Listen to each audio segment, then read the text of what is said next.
Hey guys, Conquer here, and welcome to Art of Bar. This is a new series I've been thinking of starting, and it's intended to be a higher level kind of strategy guide and more so covering concepts than basics. There's a lot of guides out there that cover basics and kind of like intros to the game, but there aren't many higher level guides going over strategies and how to actually win. A little bit of background on me. My name is I Will Conquer. I'm currently a 50 OS rotation player, and if you've ever played in the OP Rotator lobby, you've probably seen me around. So in this video, I wanted to cover the idea of T1 aggressive all-in pushing. And the hope is that you're able to push and end the game in sub 10 minutes or so, and you want to fully wipe your opponent. This is primarily a strategy intended for rotation and specifically lane maps. If you try to do this on like straights, for example, it could work and you would highly pressure your lane opponent, but the chances of you ending the game off of it is pretty low.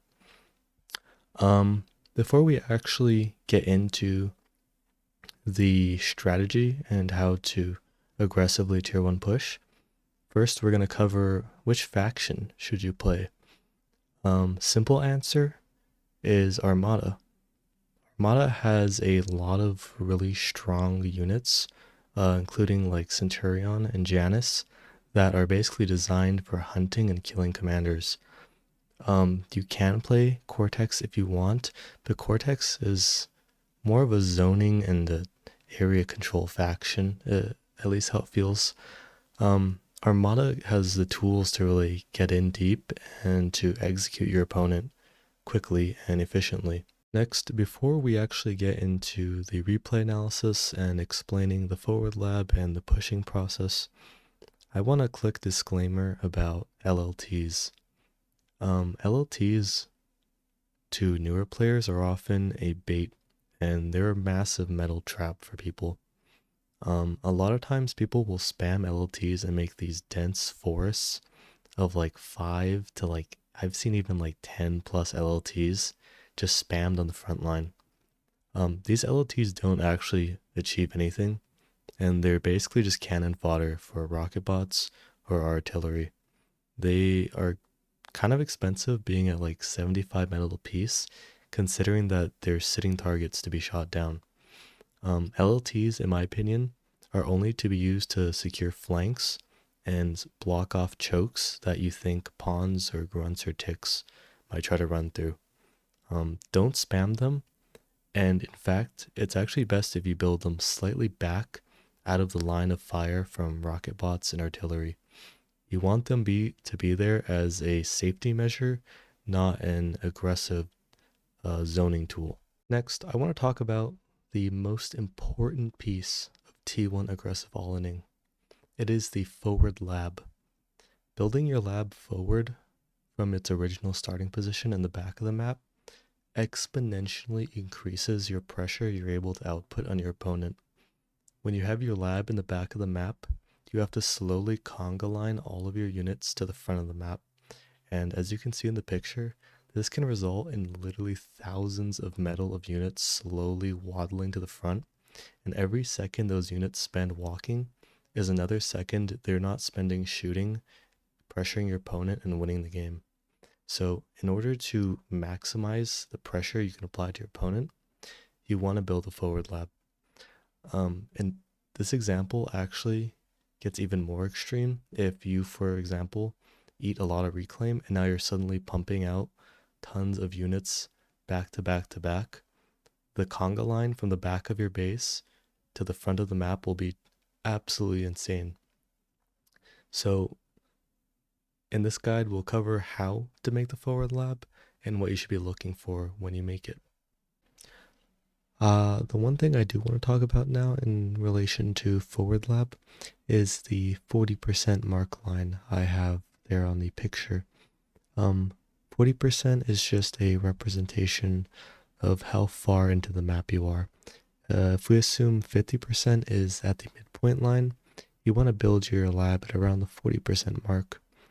The reason that is you want your lab as close as possible so that your units aren't walking as far. But if you build your lab too far, you could actually put yourself at risk, allowing the enemy to potentially comp trade or D-gun on top of your lab. And as a result, your lab will actually become a liability instead of a strength. So personally, I would say around the 40% line mark is where I like to build it so that it's forward, but still at a safe distance that your opponent isn't able to instantly threaten you with it. Okay, so now I'm going to go over a replay review of me doing a aggressive T1 all-in with forward lab. This game I'm playing against DEA, who I believe is a 40-ish OS player, second highest on his team, so pretty overall strong player. Not a total like noob stomp or anything. Very beginning, pretty simple, maxes and windmills. Gonna skip over to when I actually have my lab and start doing some things. So in order to do forward lab, it's pretty simple. You're basically just gonna want to make BP at the front, and in order to make BP at the front, you need energy. That's pretty much all it is. Here I'm making a construction turret in order to have BP in the back of my base still, so that I can make windmills and scale my E, while my BP in the front is going to make units for me. The first piece of forward lab you're going to need is a construction bot. You need a tier 1 con to walk to the front of the map with you in order for you to build your 2 construction turrets and your lab. So I just have him walking perpendicular with my comm.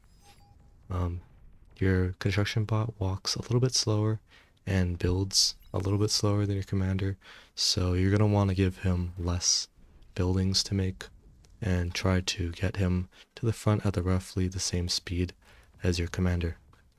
Now this is the next important piece of tech you're going to need, which is an energy storage. Construction turrets cost 3.2 thousand energy.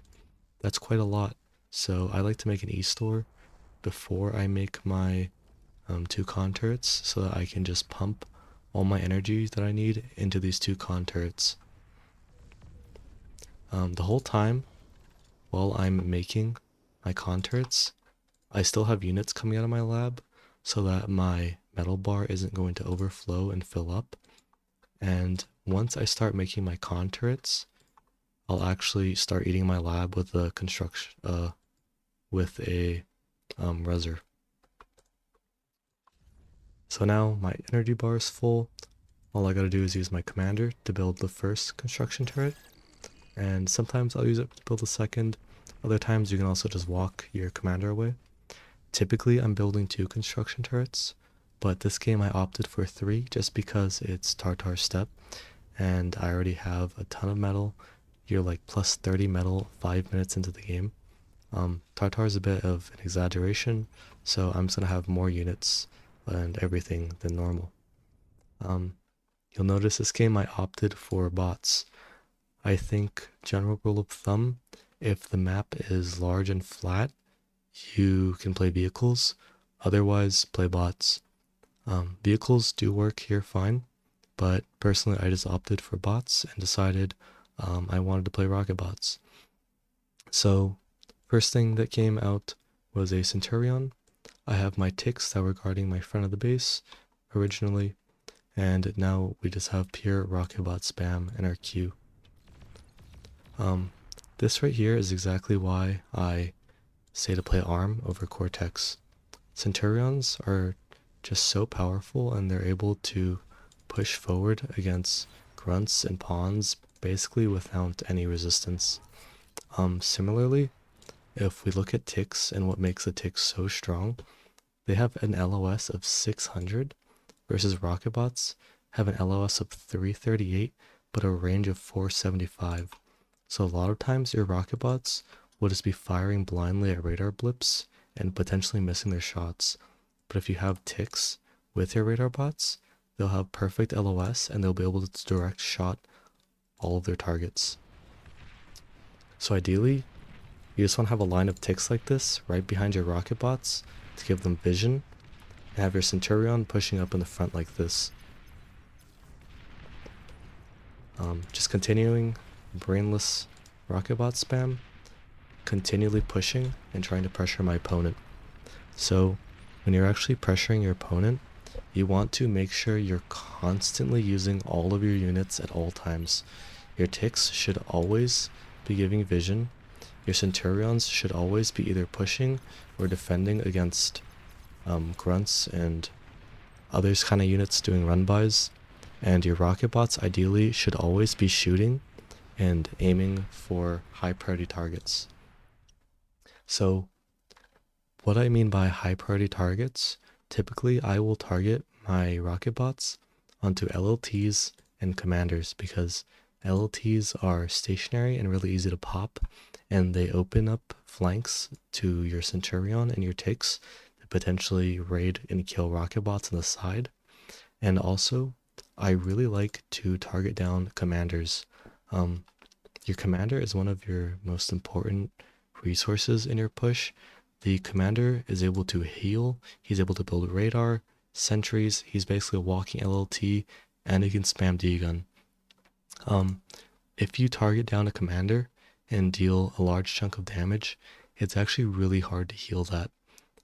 Commanders have a extremely large amount of build power in order to make them. If you ever tried to res a commander before, it takes like 5 minutes to res them because they take so much build power to make. So every hit you get on a commander is actually much higher value than normal because it'll take much longer to heal that damage compared to if you just shot a rocket bot, which would heal like 5 times faster than a commander comparatively. So in my opinion, try to set target on their commander and chunk them down if you can. They'll have one less unit that is able to heal, provide utility, and it's very difficult to heal the commander back up to full.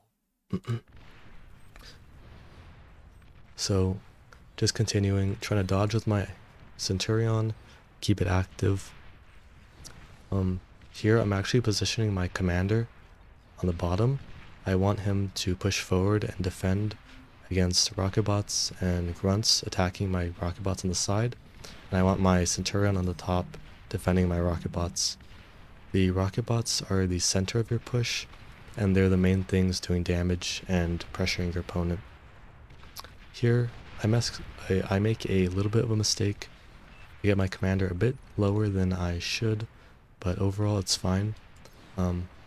By targeting down DEA's commander, he's also down to 23%, and he's in a very tough position. So from this point, DEA is starting to back up, and his line looks pretty unstable. So I'm making res bots to try to maintain my forward units and to keep them fighting longer. In my opinion, you should always try to have maybe 2 to 3 res bots healing if you can. Res bots get a lot of value the longer they stay alive, except they only have 220 HP, so they basically die in one hit. If you can, I would say keep your res bots spread so they don't all get one shot in a single hit, and try to pay attention to potentially volleys being aimed at them. So now that I've broken their front and I feel like I'm potentially in, and DEA is starting to hit a dangerous point, I actually cut the rocket bots, and I'm no longer just fighting for front. I'm now swapping into raiding and skirmishing mode. So I could continue to make rocket bots, except the issue is rocket bots aren't very good at pushing on their own. They can't really fight raiding units, and they get surrounded and swarmed really easily. So here I'm swapping 2 Centurions. Normally I would say make 2 to 3 Centurions. It's Tartar though, so it's kind of extreme, and I end up making 5. And then after that, I'm just going to spam pawns. This is how you kind of get actually into your opponent's base and push them back. See, he's reestablished a rocket bot line here, but it's too late because he doesn't have any other defenses supporting it. These are just rocket bots, so I'm free to basically just walk in here with Centurions and pawns, and he can't really fight back since rocket bots are so weak at defending themselves. You'll notice another thing here. I think you should always keep your commander with your army. Your commander is too valuable to just have doing random tasks, and I think, in my opinion, having your commander with your army to constantly heal and build LLTs is much more valuable than having it walk around doing bitch work like building mexes. So a lot of times I will have a construction bot following behind my army and building mexes for me. In this example here, I could probably build this one mex here, but I think it would be a waste of my commander to walk him all the way up here just to build a mex and have him doing nothing the whole time. Try to keep your commander with your army at all times, especially when you go deep and you start to push into enemy territory. Your commander is EMP immune, and he's really good at shooting down shurikens, and he can also help build radar, which is really good for detecting potential flanks from the side that could stop your push. Moving forward, my Centurions get here, and my rocket bots are starting to get thinned out and weakened, but it doesn't matter because I've already broken his front, and I have OP Centurions to just walk through his front line and punish his weak front line. So I'm just walking in. As soon as my Centurions get here, I want to keep my tempo up. DEA is in a bad situation, and I don't want to let him be able to breathe and recoup his situation. I want to get to his base as quickly as possible and kill him before he can stabilize. I have a res bot in the back, and ideally I'm going to eat all this metal since it's too slow to res and I'm already getting in. If you are continuing a slow burn kind of rocket bot fight, you can actually make a handful of res bots and just start resing all this and res all the units in your path of destruction. But just because I have so much metal on Tartar, I rather just eat it all and make more units. It's faster. Now I bring my commander with me. As I said, I like to bring my commander always with my army. I have the radar here, and I'm able to see if any units are coming from the flanks to potentially attack me, and I can formulate my units in a defensive manner. But here, I'm just intending to kill DEA. I cloak my comm and just walk it into his base in order to blow up all his units and his build power and E. If I don't do this, he has the potential to maybe start to stabilize and hold some sort of front with his thug wall he's starting to make here, but with the commander walking in, it instantly blows everything up and kills the rest of whatever remains of his base.